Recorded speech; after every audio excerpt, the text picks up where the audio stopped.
Bangladesh ordinance ফ্যাক্টরিতে অনেকগুলো production line চালু করেছে, যেখানে বিভিন্ন গোলাবারুদ তৈরি করা হবে।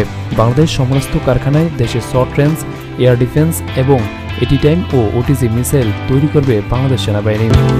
বাংলাদেশের আকাশসীমা এখন আরও নিরাপদ হতে যাচ্ছে। আকাশ প্রতিরক্ষা ব্যবস্থায় যুক্ত হচ্ছে বাংলাদেশের তৈরি এয়ার ডিফেন্স মিসাইল। ভৌগোলিক অবস্থানের কারণে জন্ম থেকেই শত্রু বেষ্টিত বাংলাদেশ। তবে এদেশের দিকে নজর দিতে এখন হাজারবার চিন্তা করতে হবে যে কোনো শত্রু রাষ্ট্রকে, কারণ বাংলাদেশ সেনাবাহিনীর নিজস্ব কারখানায় মিসাইল তৈরি করার কাজ হাতে নিয়েছে।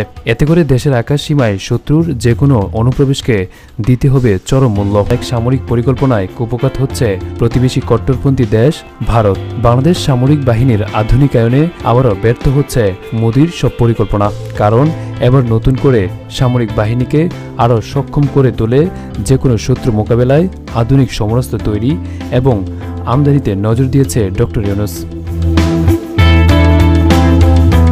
একদিকে যখন বাংলাদেশের সাথে ভারতের সম্পর্ক টালমাটাল, এমন সময়ে সেনাবাহিনীর বহরে যুক্ত হচ্ছে আমেরিকান বিমান ও হেলিকপ্টার। সেনাপ্রধানের এক বক্তব্যে উঠে আসে এমন তথ্য, এখন শত্রুর ঘরে ঢুকে নিঃশব্দে যে কোনো সার্জিক্যাল স্ট্রাইক করতে অতীতের যে কোনো সময়ের চেয়ে বেশি সক্ষম বাংলাদেশ সেনাবাহিনী। বাংলাদেশ সেনাবাহিনীর এমন সক্ষমতায় ঘুম হারাম শত্রু দেশের। বিশ্বের শান্তিরক্ষায় বাংলাদেশ সেনাবাহিনী বরাবরই সুশৃঙ্খল, পেশাদার এবং প্রশিক্ষিত। দেশের সার্বভৌমত্ব রক্ষায় যারা বদ্ধপরিকর।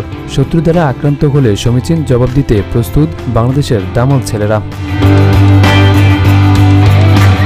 কৌশলগত দিক থেকে শক্ত অবস্থানে থাকতেই সামরিক বাহিনীকে আরও আধুনিক করে তুলতেই ডক্টর ইউনূসের এই সকল পরিকল্পনা।